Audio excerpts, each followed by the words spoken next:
And then anything else is new? I mean, we can update them, but without giving anything away. You know what I mean? A little smart, and a little what up, a little how's your neighbor? How's your neighbor? Surprise, but don't to know too much. Welcome to the No Budget Filmmaking Podcast, presented by Cinema Summit, a podcast about the art of making films, no matter how small the budget. And now, here are your hosts, Alex Darke and Trevor L. Nelson. Hey everyone, thanks for joining us. This is episode 20 of the No Budget Filmmaking Podcast. I'm Trevor L. Nelson. And I'm Alex Darke, and today we're going to be talking about things that can get you in trouble when delivering your film to distributors. But first, what are we drinking? We're still on this Kona. Still on the Kona from Alex's stop wedding. Asking until we're done with it. No, we gotta. You know, it makes it so that we have a goal to get rid of it. That's true. And that's well, maybe we should just switch it up one of these days. Bring in some fresh ice that doesn't taste like Freon, and make a mixed drink. You know what? Let's do that next Tuesday, and I'll bring it in my my little hydro flask. There we go. Me too. I'll do that. I like that idea. Yes, so what's new, Alex? What is new with us? Well, we went to Vegas last weekend, road trip, as you know, because you listened to the podcast. Yeah, they should have. If not, what are you guys doing here? Yeah. Thanks for coming. We promise will be really interesting. Yeah. So that was fun. Road trip. Our wives flew out the next day. Then it got a little less fun. Yeah, exactly. Jeez. No, but so we went for the main reason to see Zeph's film premiere at the Action on Film Festival, and it was fantastic. It was great to see it on the big screen. Very well received. Yep. And actually... Give it up. Give it up for Zeph. Give it up for Zeph because he won Best Director. Say what? What? Are you kidding me? And they won Best Cinematography. And they were nominated for a whole slew of things, which is awesome. So congrats. Congrats Zeph. to them. Congrats. Then we also, Alex's friend gave us a hookup. We went to a little Red Foo concert. We did. At the Bellagio. Red Foo from LMFAO. And he killed it. Party rockin'. And he killed it. And it was awesome. And it was so much fun. It was great fun. Thanks, Ben. Yeah. For letting us crash your table. Thanks, Brandon. Brandon. And thanks, Chad. Thanks, Chad. Happy birthday, Chad. Happy birthday, Chad. Never met you. Don't really know what you do, but, happy birthday. Yeah. Thanks for the love. Fun birthday party. I don't know if you directly invited us, but you came around, you shook our hands, we poured some booze in your mouth, you poured it in our mouth. It was all a good time. Yeah. And Chad, at the end of the night, seemed like he had himself a great time, so... Happy birthday, Chad. Happy birthday. This update is on here because Alex is a tool. I have the old school bandage on, like you see in the cartoons, the old timey movies. Yeah, like someone who has a toothache. Somebody has a toothache. I got a little weird little mole on top of my head. They took it out to be cautious of the old, melanoma. And so now I have a big old scar, and they sutured me up, and I'm all we walked, we got food today. I saw all eyes on me at all times. Yeah. Well, it's also because he's wearing a hat to cover it up, but I mean, it's also to cover up the 7 layers of gauze that are on top of my head, so it doesn't look like I just have a growth on the top of my head as well. We should post a photo in the show notes. In the show notes of me just sitting at the mic drinking beer while the gauze is they said that these usually fall off the day of. Nobody can ever keep these on. Guess what? I was able to keep it on. I got to keep it on for another day. Fantastic. Then we're gonna probably have a bald spot on top of my head. Who knows? I don't know. Hey. It's going to be a fun mystery when you unwrap it like a Christmas present. Yeah, my wife will be happy because I'll probably have to grow my hair out just to cover it up, so we'll see. Nice. Yeah, I know, right? And we would love to update you on this big project we're working on, but we can't tell you about it. We don't want to reveal it too soon, but we'll just let you know what's new with us is we are grinding at it. Yeah, we are. You guys wouldn't even know how hard we're grinding at it because we haven't told you a thing about it. I know, but we will be very shortly. Yeah. So... We hope keep your eyes peeled and ears also peeled.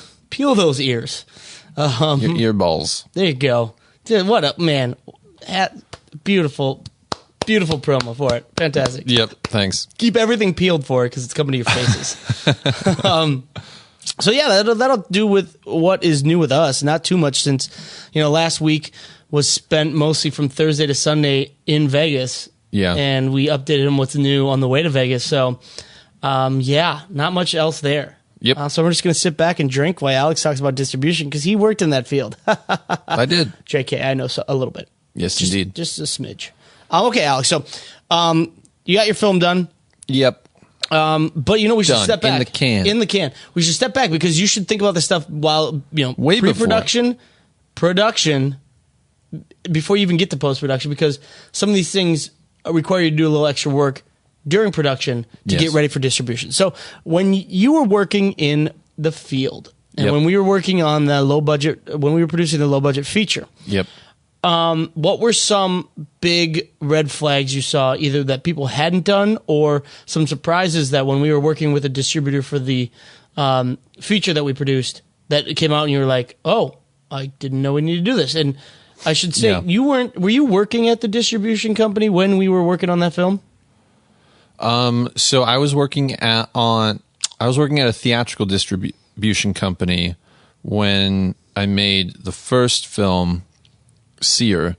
Second film, The Daughter, I think I was in transition to the international sales agency. So I was kind of like in transition there. So would you say that there were some things on The Daughter that you were surprised we needed, or had you already been well versed and were like, oh yeah, we need that, and just didn't tell anybody? I was surprised about a few things, mostly because the requirements are different. And also I didn't deal with deliverables as much when I was at the theatrical company because I mostly did acquisitions.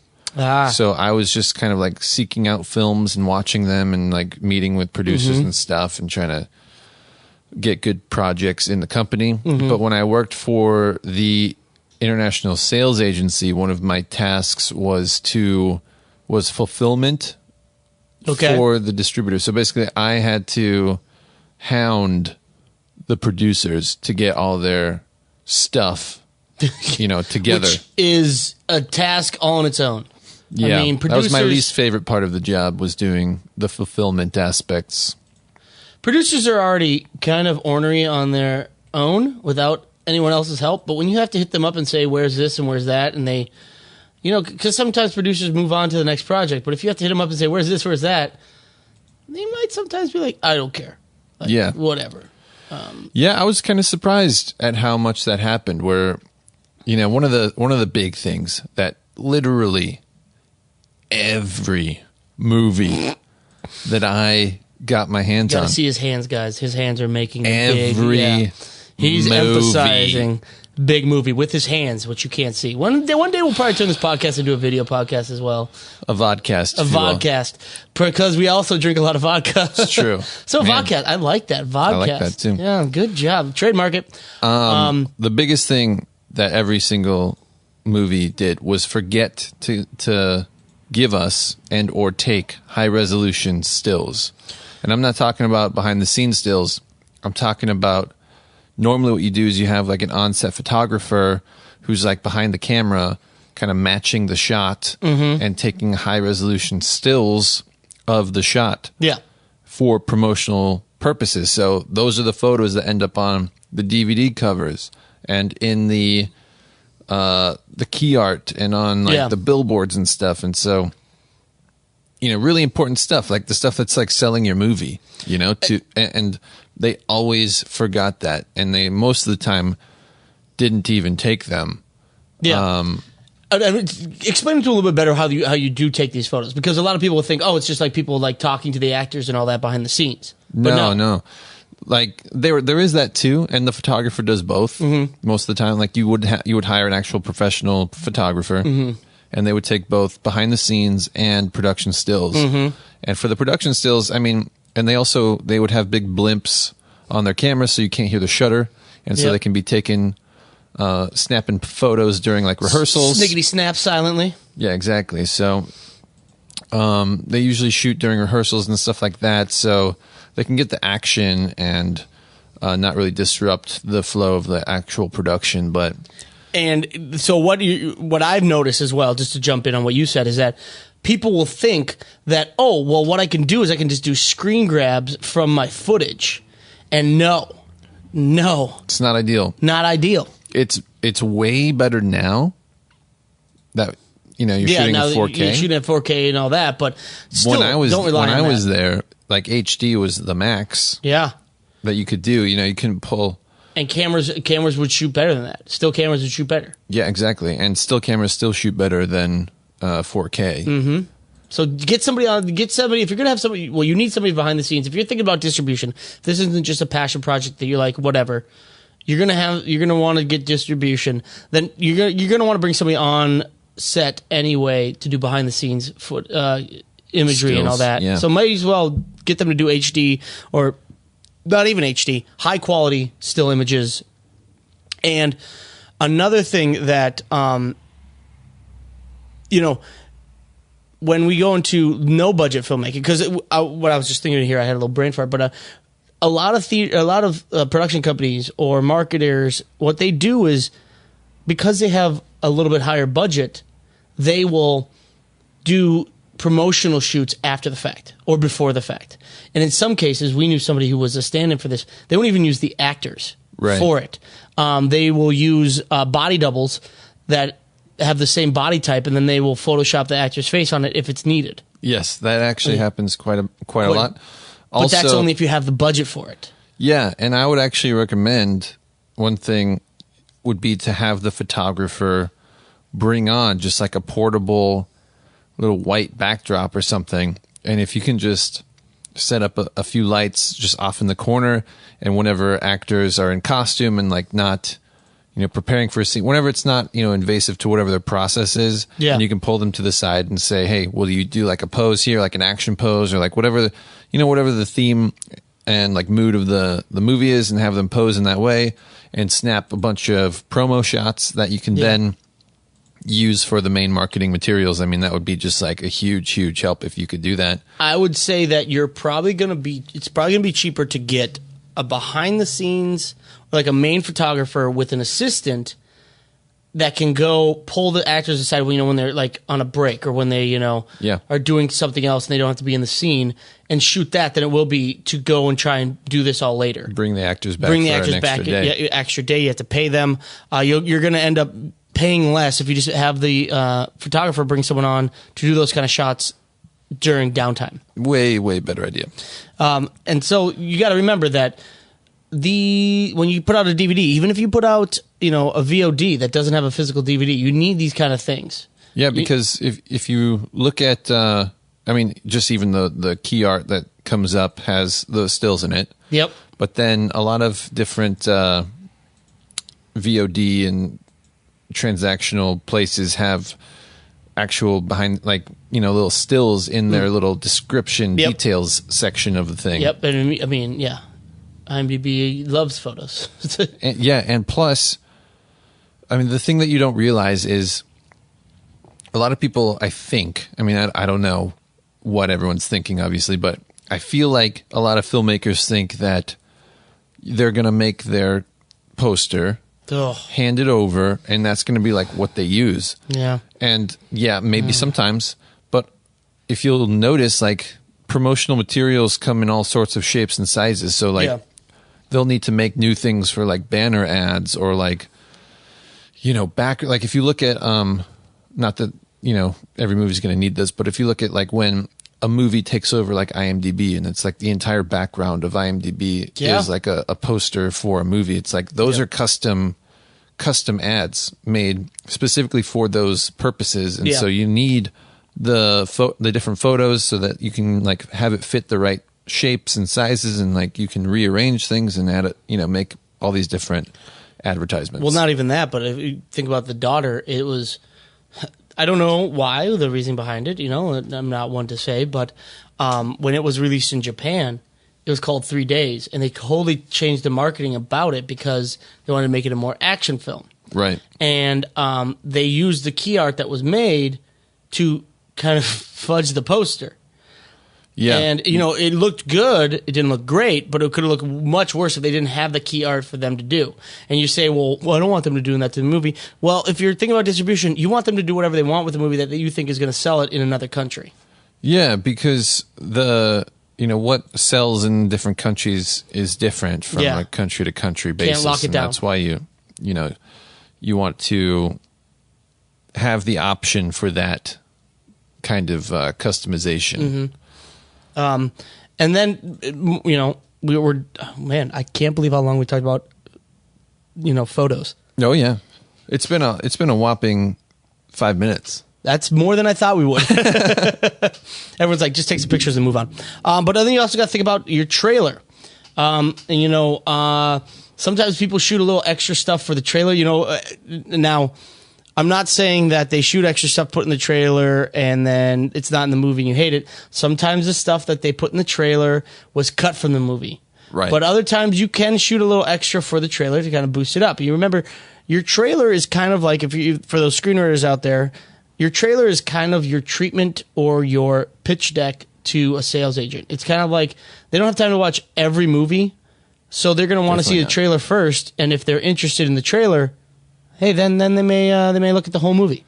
Yeah, I'd say in terms of just getting a sales agent, the trailer is one of the most important things, along with the key art. Like if you have a really good poster that you've made and a really good trailer, like double whammy, like you're way ahead of most of the people out there. And yeah, I would say if you spend money on anything, having a good trailer editor, someone who can like make it build the right way and pull the emotional. It's an art form. Oh, definitely. Making a trailer, I never get mad when I go to a movie. Like I see a trailer, I'm amped, and I go to the movie and I'm disappointed because I'm like, that trailer editor, good job for them. They got me here. That's what they want. Yeah, sometimes I like trailers more than movies, just because it's like, man, it takes you on that like emotional ride, and you get like that little rush. And enough times I've been burned by the best parts being in the trailer, so I'm like, oh my gosh, I got all the best parts in 2 minutes. Sweet. Yeah. But trailers are important still today. And the sales agents will want a trailer from you as well, because they need to promote your film to distributors, So the way it works is like the sales agent isn't the distributor. They're an agent that represents you to sell your project to all the different territories one by one.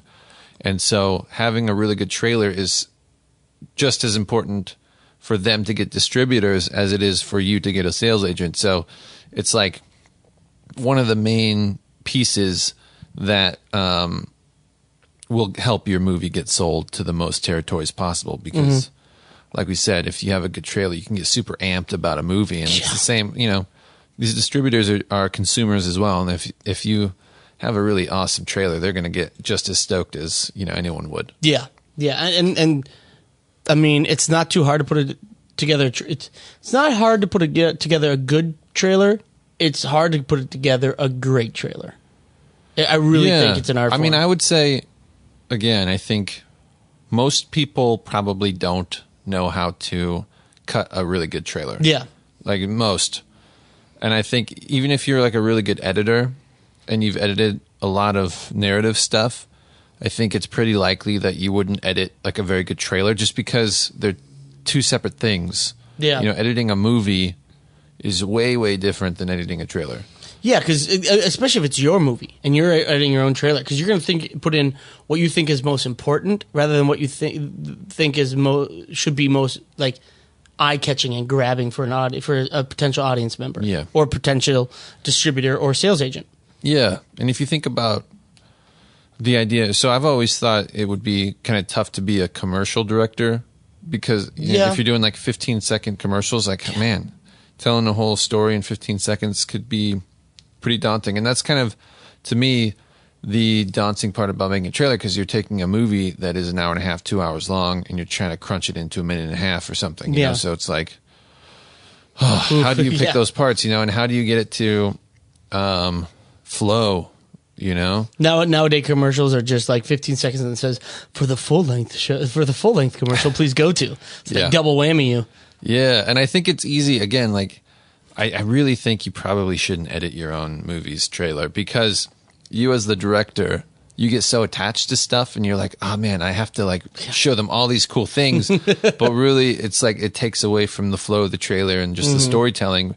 And you're just trying to jam in all the stuff, the cool stuff that you did. Be like, look what I did. But it's it takes a away much from it. different form of storytelling to make a trailer. Yeah. And so don't think you have to make yours, you know, if you want to give it a go, that's fine. But there's professionals out there for a reason. Yeah. And sometimes you can find one that don't necessarily cost an arm and a leg. Totally. So, and it's the same with the artwork. I think, you know, man, I've seen a lot of bad artwork out there. Even at places like AFM, you know, the American Film Market, where you're walking around and you have all these different movies that are actually being represented by sales agents, and you just look at it and you're like, my God, what is this, you know? Yeah.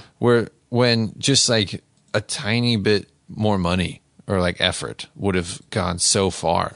Yeah, and do you think now when you go to AFM and you think, it's hard to say, do you feel that they think it's good? Do you think they feel they save some money and it's good enough?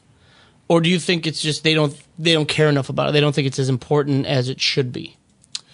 I think what's your feeling? It's a lot of different things. It has to do a lot with how they are selling it and what the project is, you know, because what happens a lot of times, if you're making a movie, if you've made a movie and it doesn't have any real bankable aspect to it, whether it's like a star or like a property that is valuable in any way or like has a fan base, it's going to be a hard sell for them already. Yeah. You know, you're already kind of like at the bottom of the barrel. And they're probably thinking of it as like a bundle deal, to be honest, you know, where it's like, okay. Yeah, explain it for the people who don't know what a bundle deal is. So what a lot of sales agents will do is they'll tack your movie on to another movie that's like slightly more appealing and say, okay, we'll give... Okay, you distributors, you want this one movie. Yeah, the good. I don't want to say the good one, but the more high profile one. Yeah, it's like, you guys want this one. We'll give it to you, but you have to take these 5 other movies too, that are like less than appealing. That happens a lot. And in that case, the key art's not like super crucial because they don't really care. They want this one movie. Yeah. And the other ones are kind of like, okay, maybe some of them are good in bonuses, but like, they really just do it for that one movie. Yep. And that's kind of a sneaky way the sales agents will try to get your movie out there, but it doesn't grant you a lot of money, you know? No, but it could be better than nothing. You don't know. Like, you know, it sucks because a lot of people think their movie's the best. They're the better one. And you just got to realize that it's all business. And these people have been doing it for a very long time, and they know exactly how to package things to make it sell. Yep. All right, so what else do we need? Well, I mean, let's see.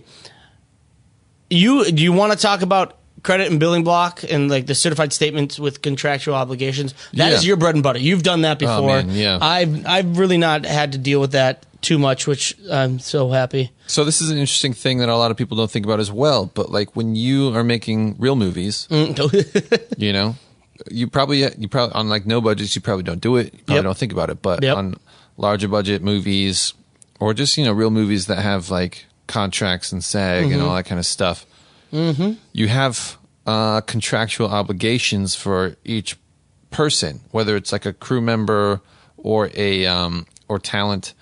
And in the contracts, it'll say how they're going to be credited. So you've all seen the front credits of movies where it's like starring Brad Pitt, single title card, George Clooney, single title card, and then like the next two on a shared card. Yep. And then there's like an and you know, and Dame Judi Dench. And you don't think it does, that it matters, or that it's in the contract, but it totally is. It's like, in the contract, and if you don't get that stuff right, I mean, you're in trouble. Yeah, they'll come after you because it's in the contract. They have every right, and they will easily win. They'll just be like, well, here's a contract, this is what happened, and you'll be like, well, damn it. Yeah, and so normally what you present to a distributor or for your deliverables is an actual credit block that you would see on like the key art in that format, the way it's supposed to be contractually. Yep. And then you would have sort of like this Excel sheet that shows all the players, whether it's like crew members, the director, the producers, the actors, and all that kind of stuff. And in the Excel sheet, you'll have their name, what they're supposed to be credited as, because sometimes it's different than their name. Yep. And then you just copy and paste straight from the contract the wording. So if it says like so and so to be credited as this, credit to appear, on the second title card as a single title card on the front credits, specific, guys, and whatever. So it's like, and you just copy and paste that straight from the contract, put it in the Excel sheet. You deliver this Excel sheet to the sales agent, and man, happy campers. Do you also put in the financial contract stuff? So if there's no, that's just that's between you and them. It's literally just all they care about is the placement being correct. The distributors just need to know where things go. And now, since I'm sure we're going to forget about it. Isn't there all? What is it? I'm forgetting the word. I knew it. It's the chain of title. Chain of title. Mm-hmm. Yes. Is that the ownership one? Yes. Yes. Okay. So explain that to them. Okay. So the chain of title is another super. I told you guys, Alex is the expert on this one for us. Man, it's so important. Yep. This is one that can totally screw your movie over. Absolutely. Well, they all could, because there are so many lawyers out there that are willing to take it. But this one could really and it has many times made your movie undistributable. Yeah, if that's even a word, made it up. So basically, the chain of title is a series of documents or a document that shows that you, the production company, own the right to make the movie. So it could be multiple documents, because it could be like people's life rights that you've acquired, or that the writers acquired, and then they've written a script, and then you acquire the script. Yep. It could be a comic book that turns into a novel, turns into a script, that turns into a movie. You know what I mean? Like, you have to have that chain that shows that everyone got the rights, and then they were transferred to you. Yeah. So that you have the right to make and distribute the movie. There it is, right there. You have to prove that you have the right to make this movie. Even if it's an original screenplay, you have to have the writer sign the chain of ownership to just show that, hey, I'm giving them they paid me, or they didn't pay me, or they optioned it, or whatever. But whatever the deal was, I'm giving them the right to make this movie. Yes, and even if you are the writer-director, you should sign the document that says that you are transferring the rights to the production company. Yeah, because remember, when you're shooting, this will go into the business side of it. Usually what happens is when you make a movie, you make an LLC for that film. And that LLC, correct me if I'm wrong, Alex, will own the rights to that movie. Right. And then, even if you wrote it, the entity that's making the movie is not you. Even if you're the director, even if you raise the money, you're supposed to make an LLC, so it's a company. The film becomes a company. So say your film is Alex and Trevor talk about stupid stuff on their podcast. That movie right now. Yeah, exactly. Start filming. Now, high profile movies tend not to go so on the nose with the production.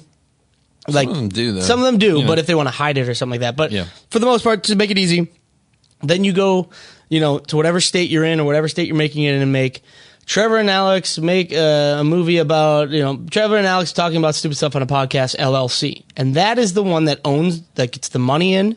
That is the one that you're distributing shares of to investors. Yep, that's the one that owns the rights to the movie, because you want to protect yourself. If anything goes wrong, you don't want them to be able to come after you. You want them to be able to go after the company that is making the movie. And this is usually the company that gets the completion insurance. So that being said, if you wrote the movie and your company that you made to make the movie doesn't own it, there could be legal problems, especially if you have investors. Yes, and I mean, you can probably Google it, but there's plenty of movies where this has happened, where there was some type of chain of title issue, didn't get the writer to sign over the rights to the film, and then the movie cannot be made because the writer refuses to sign it over. There was a famous, for all those fans of Monty Python out there, Terry Gilliam, who's directed such brilliant movies such as Brazil, 12 Monkeys. 12 Monkeys. I mean, I could go on and on about Terry Gilliam. I love him. He's phenomenal. He's great. He has long tried to make a movie that he wrote called The Man Who Killed Don Quixote. And it's been problem after problem after problem. Well, he finally got it made. And a producer sued him and said, well, I own the rights to the movie. And then Terry Gilliam came back and said, no, you owned the rights if you were able to raise money. You never raised a cent, so I still own the rights to the movie.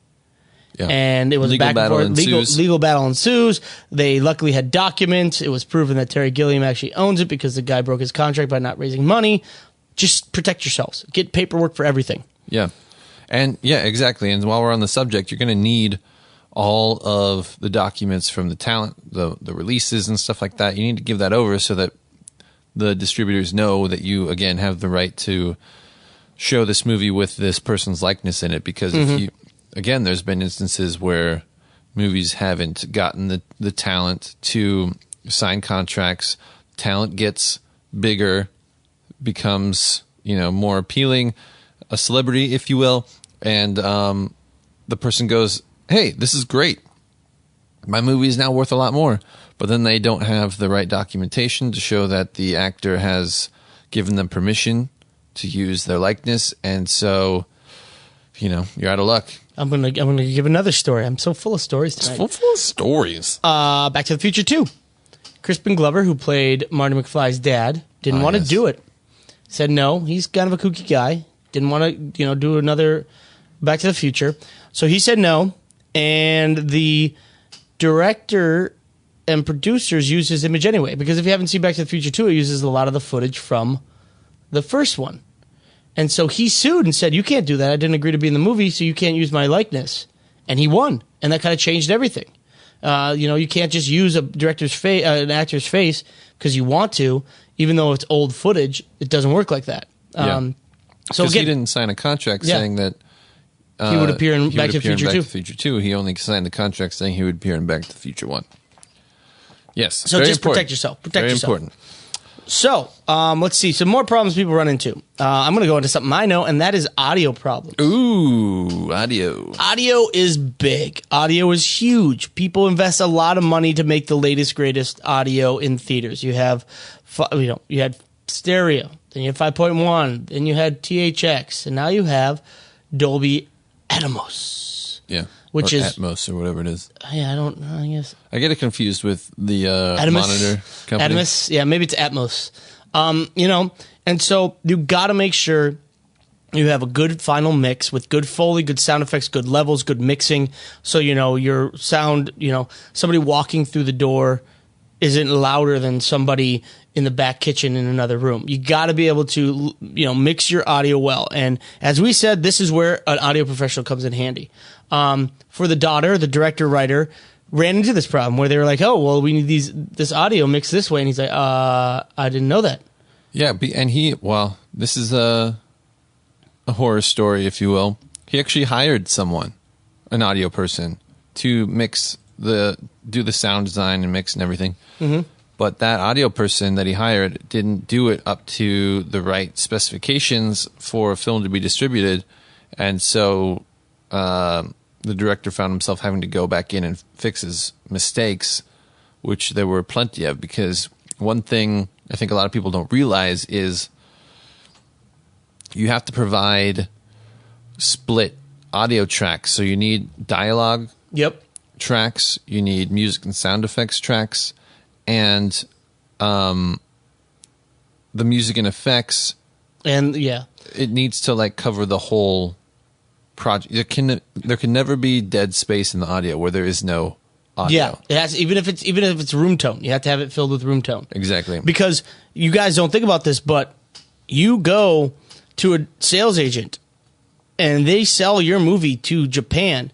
There's got to be a way for them to take out the spoken English in your film, if you're making a film in English, without removing all the sound effects, and put in Japanese dubbing if they're going to. Exactly right. So if you make the mistake of using a lot of production audio, where you're recording on set and all of a sudden you hear these noises of like keys jingling or glasses being set down or like footsteps or whatever, all that production audio is going to be taken out when they dub over it in Japanese, because that's the dialogue track. That's not the music and effects track. So you need to recreate those sound effects, the keys jingling and the doors closing and all that kind of stuff. All that needs to be on the effects track, isolated from the dialogue. So when they take out the dialogue and put in their dubbing, you're not removing any of the necessary sound effects. Or if you want to use production audio, put it on the effects track. Cut it out, add it to the effects track, and that's only if nobody's talking.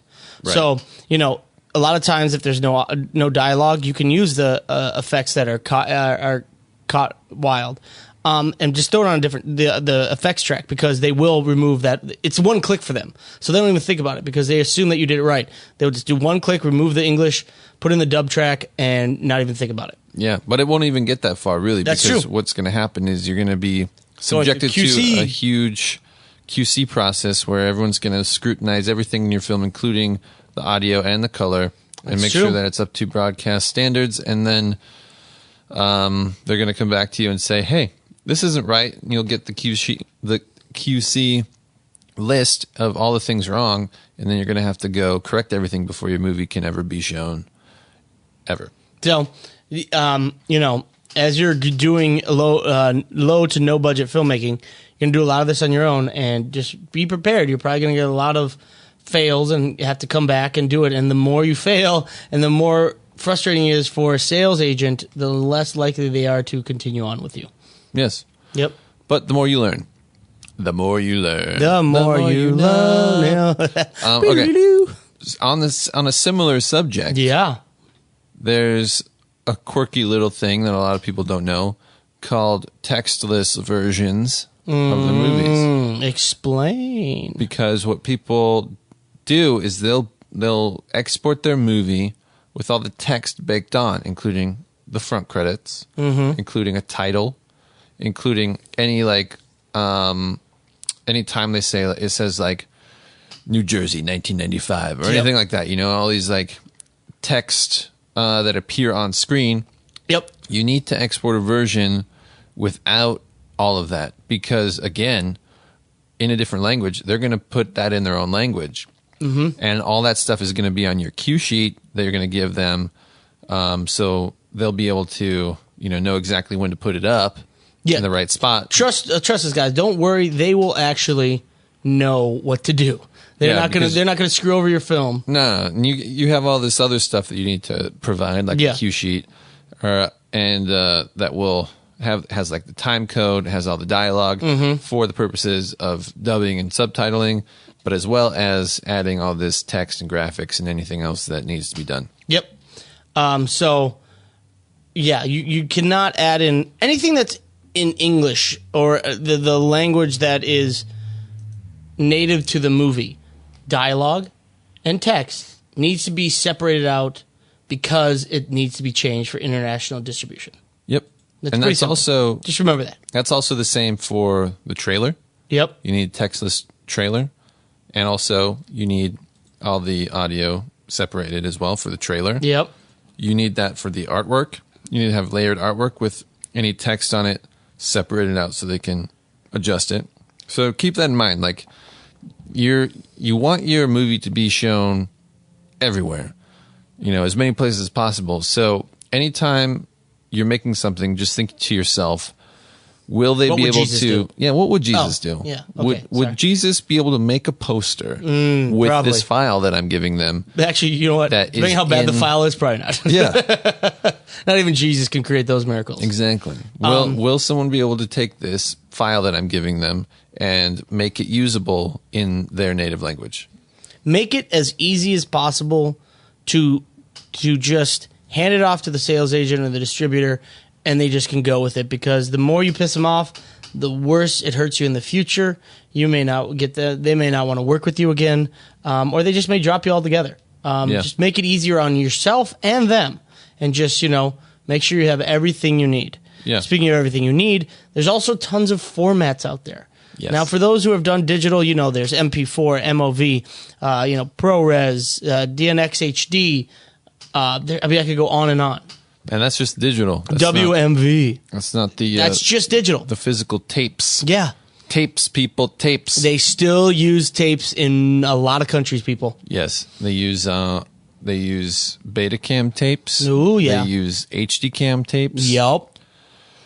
And you need both. Well, so I don't know how much of it you need anymore, to be honest, because I think a lot of the current running, now they may not be the most, technologically advanced, but I think a lot of the current running theaters are digital and can get a hard drive. sure, but we're also talking about broadcast. Oh, here. yep. If you're gonna go on TV, if they said you made a deal for TV in Germany, Yeah.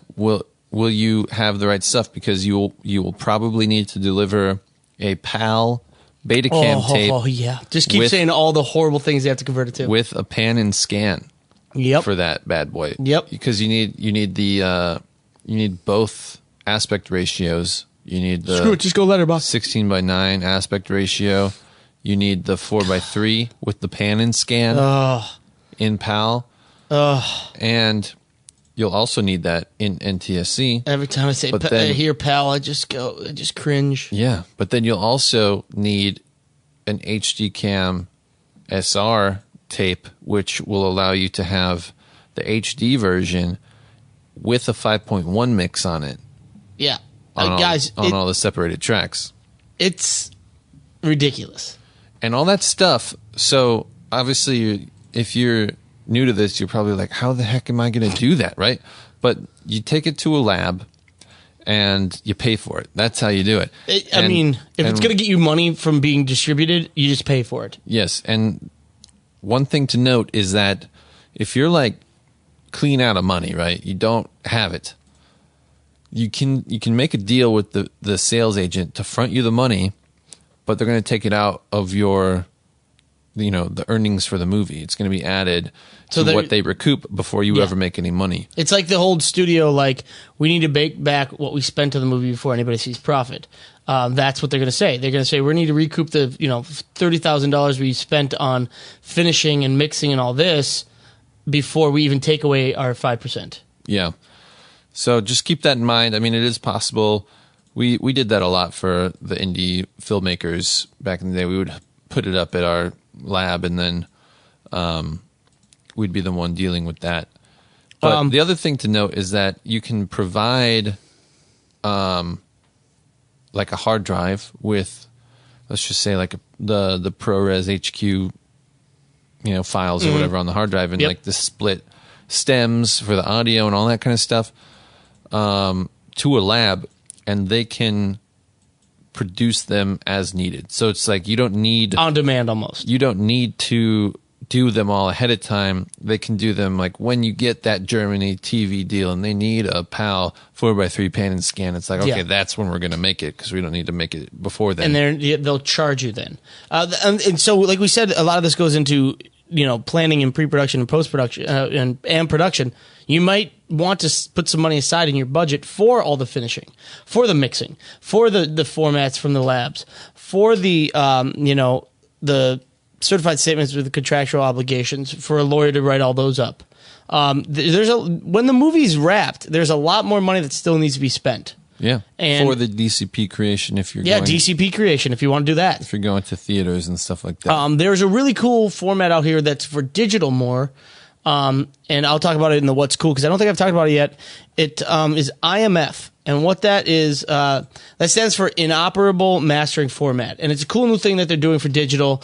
I'll get to it in the what's cool, but that's something that's kind of new for the formats. Because, you know, when you see things on TV, not so much Netflix, but if you're on, like, you know, basic cable or ABC, the movie of the week, whatever, and it says this has been formatted to fit your screen and edited for content. IMF comes into play here in a way that's really cool and could change a lot of digital files in the industry. But, you know, that's another thing to think about when it comes to formats. And then Alex had mentioned DCP.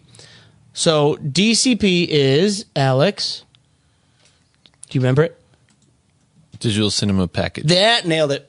Got it. You're so smart. I used to think it was Digital Cinema Print, which it actually is as well. That's old school. It's both. I don't know why, but it is.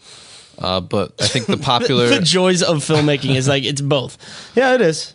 But the popular nomenclature is Digital Cinema Package because you're packaging the film together in this format for theatrical release. You know, back in the day, you had to make your 35 millimeter print, and you may still need to, depending on what your deal is, because a lot of theaters still show 35. If you're at the New Beverly. If you're at the New Beverly or whatever. But yeah, the DCP is kind of like the new version of a movie print that gets sent to theaters, and it's kind of like encrypted or whatever, so you can't like pull it off and pirate the movie if someone like got a hold of the hard drive or whatever. Yeah, this is basically your new I'm delivering you a hard drive in DCP so that it's secure. Exactly. And it can be played. What it is, it's a universal format, so it can be played in most theaters if you did your DCP correct. Right. And so it's kind of like a universal format so that everyone doesn't have to kind of figure out if their projector could play WMV or something like that. Yeah, totally. That's exactly right. Because, I mean, I don't know if any of you have tried to open a video file on your computer and have it not work. Stupid but that Macs. happens. I mean, it's like, oh man, why did they give this to me in Flash? You know what I mean? So no. Because Flash is a universal language. They avoid that problem totally by DCP. With the DCP. I don't know. Is there what else? You know, I'm just looking through our list of things, and I realized that Chain of Title was down there, and I didn't even realize that. There it is. Didn't even realize that. That's my bad. But I jumped the gun on that. Yeah. Meh. I mean, that's kind of like the main ones that I saw people get wrong a lot. Yeah. So, I mean, how often would something like this, missing, you know, some really good artwork or missing, you know, textless version, stuff like that would turn you off and say, you know what, I don't even want to deal with these guys. It's too much of a headache. Or was it like, doesn't matter if it's a good movie, we'll walk them through it? Well, we had to do it because a lot of times the deal was made without having these things, you know, in hand. So then it was like kind of an after the fact task of being like, okay, well, you didn't deliver all the stuff that you're supposed to, and they're like, oh, well, I'm in Ireland shooting the next movie. And it's like, okay, well, track these things down, like get someone to figure this out because we can't sell your movie until you have these things. So there'd be a surprise. You would expect them to have it all. Yes. And okay, so it wasn't like they came to the board. It was a surprise the first couple times I did it, and then you realized it was always like that. I would say, I wonder how often it is where they just go to a sales agent or a distributor, a sales agent, and says, you know, I don't know everything I need, so you guys just take care of it and take my money away. I mean, there's a lot of stuff you can't do that with. I mean, like the contracts and stuff, and you gotta have all that. But like, yeah, they would every once in a while. We would have to be the ones like crawling through their contracts to pull the credit billing block statements and stuff like that. But you know, for the most part, it's just like if you want to have a seamless process and just impress the hell out of your sales agent and get your money faster and build a solid relationship with this person, because then they'll want to work with you again. Like, have all this stuff ready and, you know, impress the pants off of them. It's basically what you should do. Yeah, but does everyone do that? No, because they're creatives and they're like, fuck you, I don't need to do that. I know. You guys are the business guys. You guys are the suits. You take care of it. Yep. Yeah, I mean, it's not that it's shocking anymore, but it's frustrating for me to have gone through film school, and there's just so much they don't tell you. Oh my God! I mean, especially when it comes to the business side, like really anything about distribution. I think is a mystery even to the people like the professors at film school. Yeah, and it's almost like they just kind of shield you from the business aspect of it all to try and give you the I don't want to say appearance, but give you this wonderful fantasy that it's all about the creative side. The optimistic point of view. Yeah, there you go. And it totally. I mean, I don't know if all film schools are that way. Ours definitely was. I always thought that, I knew it was too when it was happening because the way they would describe things, it's like, okay, well, you want to get this movie made? We're going to practice packaging movies. It's like, okay, you're going to decide who's going to be in this movie. And it's like, okay, I'm going to put Ryan Reynolds and like. Yep, I remember that. And Amy Adams or whoever. I don't know. It's like we're going to put all these people in it. We're going to get this director. We're going to get this cinematographer. We're going to get this producer.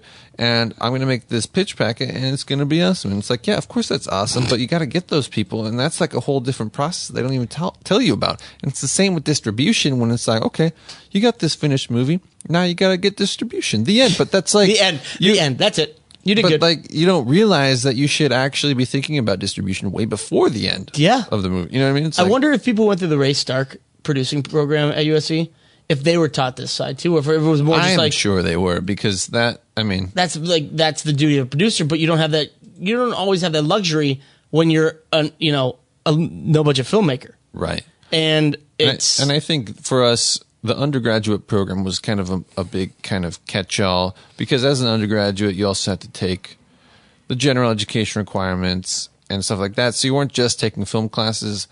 And I think having the specialized program for producing specifically, obviously, they're going to have way more info. Yeah, and it's almost like, it's funny that a lot of people that you'll see come out of USC that are like, oh my gosh, these guys are making good. Just keep in mind, these guys came from the master's program. Like Ryan Coogler, who did Black Panther and all that, he went through the master's program where all you're focused on is filmmaking. So, they get a little bit different. Maybe we should do the master's program. Maybe we should. Nothing like going back to school now and delaying starting our careers even more. I know. But yeah. So we should have done the master's program a long time ago. We should have done the master's. We should go back in time and do the master's program.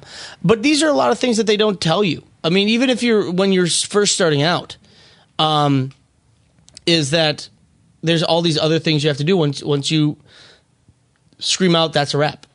Yeah, I mean, totally. And even before then, I think that's kind of the bigger shock for most people, is that they don't realize they should have been doing stuff the whole time. Yeah. And that, I think, if you go into your movie knowing these things, you're gonna be at the end like so much happier, because you're not gonna be scrambling. You're not gonna be like trying to scrape together more money. You're not gonna be, freaking out because you have this finished product a product you feel is finished, but it really isn't, because you have all these other things you have to do that you don't know how to do. Yep. Now, John, when we did the daughter, he was able to power through it and all that, but it took time. It took way more time. Also, I'm sure it gave him quite a bit of stress. Yeah. I can only imagine how much stress. And I think, just try to avoid it. That's all. The end. Yeah. There you go. Avoid all the horrible things you could do. Yeah, exactly. Exactly. Yeah, I mean, that should do it. I mean, there are other deliverables. I think maybe what we should do is put a deliverables list as like a free download or something. Hey, how about we do that? Yeah, so go to the show notes of this episode and you can download a deliverables list, kind of just a standard one, and just get an idea of what they are. You can always Google for specifics. But a good thing to know is that each distributor will have their own list. They're not all the same. Yeah. And a theatrical list is way different than, or not way different, but different than, a video list. And a VOD list is going to be different as well. Yep. So know that there's differences. Take this with a grain of salt. It's just a guide. It's not set in stone. It's not a definitive list. Yeah, but it's a good start. And it's a good start, especially if there's a lot of things that we said on here that you don't remember or are like completely foreign to you, like, you know, the chain of title or the certified statement with contractual obligations or the credit billing block, textless version. Yep, all that stuff. I don't know if we'll put a description of each one in it, but it'll be written down so you can just do a nice little Google search on what's a textless version of a film. Exactly. And if you have any questions, you can leave it in the comments on the show notes and we'll answer them for you. Yeah. So back to what's cool. Not back to, like we've been doing it before. What's cool? We should have a nice little like what's cool thing. No, we don't. There we go. Record that. Loop it. Done. Nailed it. All right, so I talked earlier about IMF, and IMF is this new technology for digital film. I'm going to cough again. Why? I think it stands for inner male fungus. You're so smart. It is. Yeah. It's inner male fungus. What it is, it's usually below the feet. It's next to athlete's foot. They fight to the death, and usually athlete's foot wins. That's why you don't hear a lot about IMF. Yeah, it's a lesser known foot disease. And by intermale, we mean that it just jumps from man to man without any, rhyme or reason. Yeah, so you don't even have to be in the same state, and it can somehow just jump to a different man. Man, I can see why people don't listen to this podcast. So what it really means is inoperable mastering format. And what it does is it's kind of a cue sheet for your film. So what it does is it uses a master version, and then it includes instructions on different versions without you having to go in there and cut it. So say you want to cut out from 3 minutes and 52 seconds to 5 minutes and 12 seconds. Instead of actually going there and physically cutting out, you add it to the IMF, and it will know as it's reading the IMF that it jumps from here with transitions. You can put transitions in from here to here without you having to recut it. So it's almost like turning editing into almost like coding. Yeah, exactly. One person, the SMTPE, the official format. I don't know. The broadcast standard. I guess they're a committee or something. Yeah. They said it's kind of like the analogy they use is it's like baking a cake. The versions share most of the same basic ingredients, which is your master, but between each cake there's some variations, and there's some variations to the recipe that make it a different cake, but it's still the base cake. Right. And so what it is it's you could have almost done that same analogy, but with a movie. Tell me more. Like you have a movie, and all the ingredients of the movie are the different scenes. Okay. But if you want to rearrange the ingredients or take out ingredients, you'll make a different movie. That's true. But I don't know if you have to maybe not take out the ingredients, which are the scenes, but rearrange them in terms of maybe sometimes you just do a little less vanilla. Or as some people say, edit them. All I'm saying is the cake analogy is very similar to a movie analogy. Fine. I'll tell the broadcast. Tell those fools that we ain't that dumb. Was this like a puppet show for children that you saw them? Can you imagine a puppet show about IMF? They'd be like, what is this? This is the dumbest puppet show ever. So that's kind of the new technology that's coming out so that you can have different versions without having to go back and edit and export out all those versions.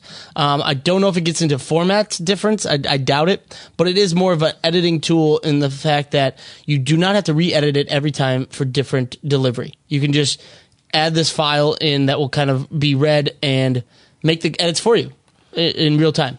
Very cool. Yep. So really it's kind of like a space saver, right? Because you have like the master file. Yep. And then you can deliver these like really kind of small files. Yep. That have the notes to where to do the cuts, and so you don't have to have 20 different exports that are all like, that's pretty cool. 60 gigabytes. So for example, like a use case of this could potentially be like if you had a 90-second trailer and a 30-second trailer, both cut from the same trailer. Yeah. You could have them done with the IMF. Yeah, or it could be like you have your movie that is rated R, but they want to show it on basic cable, and you want to cut out all the sexy time scenes. You just kind of go in there and just take those scenes out through quote unquote coding, and there's your new movie. You just deliver it to them as an IMF, and you don't have to re-export it. Yeah.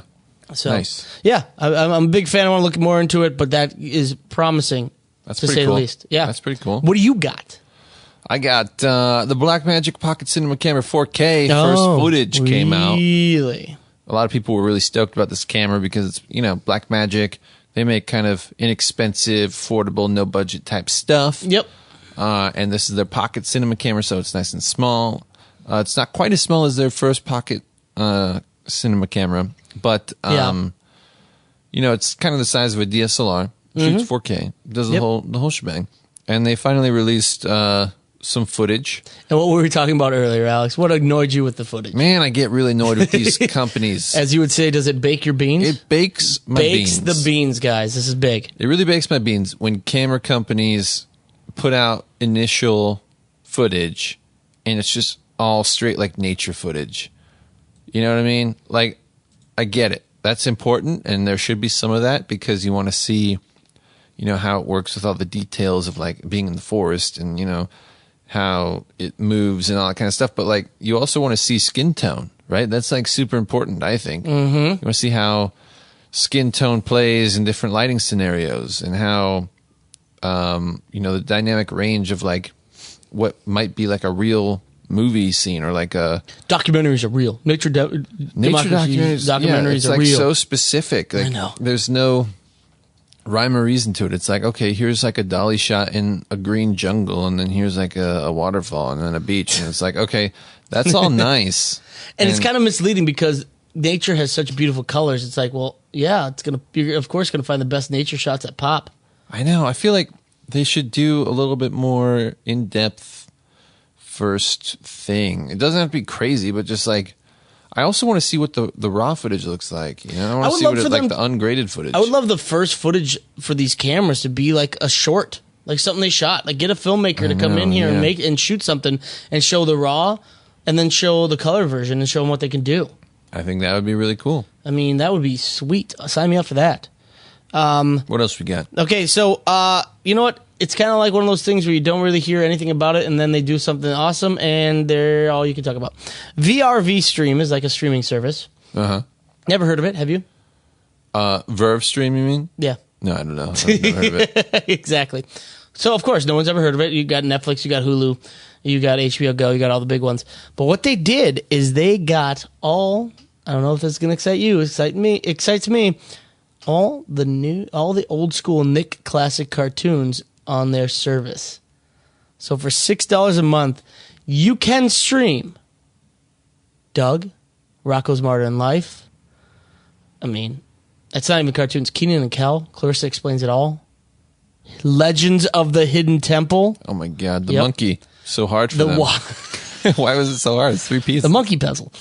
Are You Afraid of the Dark? The Wild Thornberries. Salute Your Shorts. We were just talking about this on the trip to Vegas.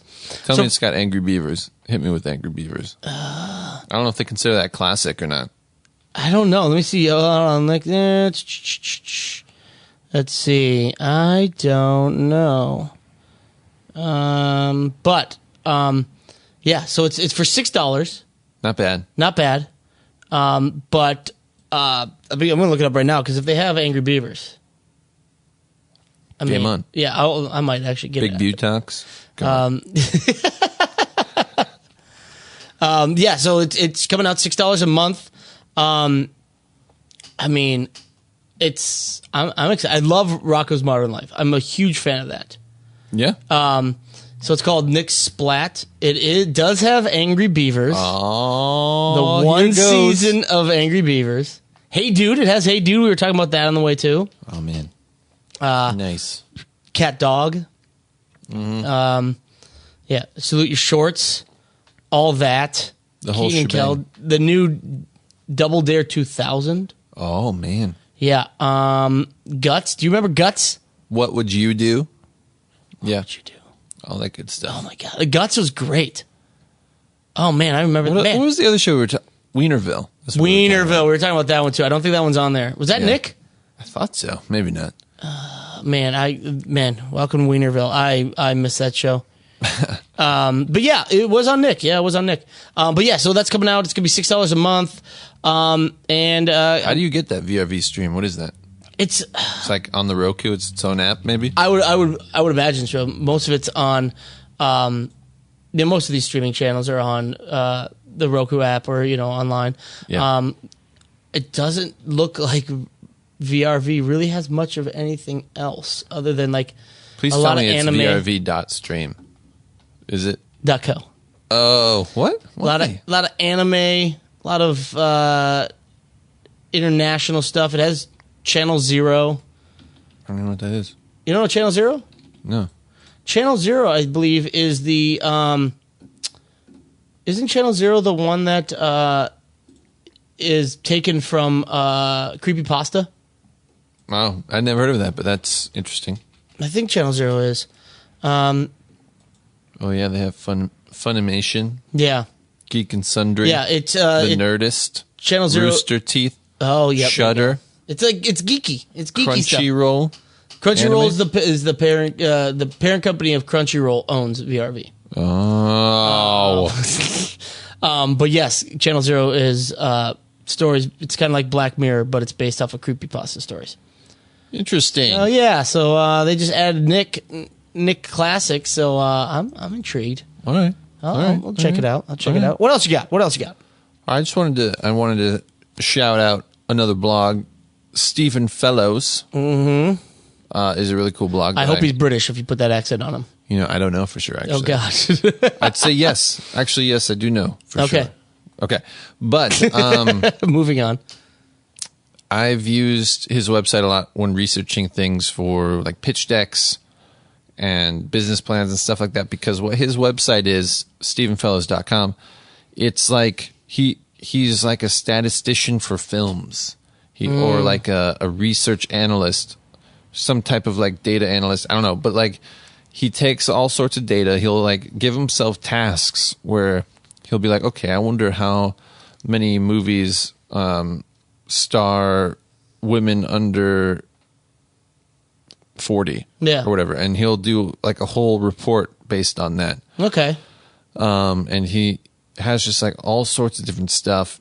You can look on his blog. And then one thing I found today, which is very interesting, is something he calls the Horror Report. Big fan of this. This sounds awesome. It's a 200-page report about all the different facets, different areas of like horror in film from like 1911 to 2017. And it shows the trends. It shows the budgets, the crews, and the themes, and like what's popular, what wasn't popular in every different aspect. And it's 200 pages long. And he's selling it on his website for minimum. It's like pay what you want, minimum of £1. That's awesome. I love that stuff. Pretty cool. And for those who haven't followed closely, me and Alex are big horror fans. Love horror movies, and want to make horror movies, among other things. And so it's kind of encouraging to see that we can, go off of someone else's hard work to figure out what works and what's selling in horror films. So that's really cool. Yeah. That's really cool. It's StephenFollows.com. Exactly. So check that out. That's pretty cool. Just like it can be intense because it is a lot of like graphs and data and stuff like that. It's not like written out like a blog per se. But once again, if you're serious about getting your movie distributed, you got to make sure you're making something that people want to see. And that's something you have to sit down and take a weekend and look at this kind of stuff and say, hey, this is the trend. This is what people like. If I make a movie in this genre, but with my own voice, as they say, it has a better chance of selling. Yep. So there's, take the time with everything and do the research. Stephen Follows obviously already did it. So just go to his site. Check it out. And take a gander at that. Pretty cool. Yeah. And then finally, they did some side-by-side comparisons of the footage from an A7 III. Yes, Sony A7 III, sorry. And a Galaxy Note 9. Samsung. And surprisingly, Note 9. Where are you coming from? It's just like killing it, right? It's beautiful compared. I mean, the A7 III looks good. It does, and they look very similar. They look very similar, but to consider that this is a phone with a tiny, crappy plastic, lens, little lens and like a baby sensor. A baby sensor, but it's coming out. It's got nice dynamic range. Yeah, really good dynamic range. Great colors. Yeah, low light capabilities. Not bad. I mean, guys, we have talked on this podcast. We did a whole podcast episode about shooting on a mobile phone. Yeah. And this is getting crazy now because they're coming out hardcore. Like, there's only so much you could put in other aspects of the phone, fingerprint scanner, face 3D, whatever, that kind of stuff, that they're going to have to really start hammering home cameras because nobody carries, digital cameras anymore. They just carry their phone. So companies are really pushing like our phone's better. Our phone's better. But now that you could beat or at least be comparable to something like a Sony A7 III, holy damn. Pretty cool. And I wonder how the red hydrogen one is going to if that ever comes out. If it ever comes out, how it's going to influence the rest of the phones. Yeah. Because they have that cool thing where it has like little attachable modules that can make it an even better camera, which I think, if it really kind of hits an audience, I feel like other manufacturers would want to jump on that. Yeah, it's almost getting to the point where it's like, man, look how great of shots my phone can make. To, man, listen how clear the calls on my camera can make. Yeah, exactly. Like it's like the phone is an afterthought. Like I don't even make many calls anymore. Yeah, exactly. And I don't think they've really like boosted up that technology ever. 5G is going to come out, and that has nothing to do with voice. It's all about data and streaming. And so it's soon going to be like, man, my camera makes some pretty solid calls. Yeah. And I got unlimited calls on my camera. Pretty nice. Ooh, what plan do you have? Oh, the iPhone plan. So I don't know. Anything else cool? I think that's about it. Okay, so that's going to do it for this episode. Thank you so much for joining us yet again, unless this is your first time. Thanks for stopping by and giving a gander of what we do here, as crazy as it may seem. You can get the show notes for this episode by visiting nobudgetfilmmaking.com/episode 20. And remember, we are going to put up a little distribution check sheet so that you can checklist. Man, that head injury is just going through. It's going strong. My brain fluid's leaking. We're going to put up a checklist of just kind of the basics you need for distribution so that you can make sure you start doing a little research and start thinking of it ahead of time. And don't forget to hop on over to iTunes and subscribe to our podcast. And while you're there, give us a 5-star rating if you feel so inclined. We haven't gotten any more 5-star ratings in a while. I know, it's been a while. We're stuck at 10 and 3 reviews. Come on, guys. We would really appreciate it. One review being Zeph, we brought on our podcast. So come on, guys. Yeah, come on. If we need to bring you on our podcast just to get some reviews, we'll do it. Yeah. Maybe not. But also, if you have any filmmaking questions, ask away in the comments section, and we will try to answer them to the best of our knowledge. And like our Facebook page, follow us on Instagram @Cinema Summit, and don't forget, subscribe to our YouTube channel. Yeah. We put video stuff up, not just audio. Yeah. Check out our blog, cinemasummit.com. Check it out, guys, and we'll talk to you next time. Later. Peace.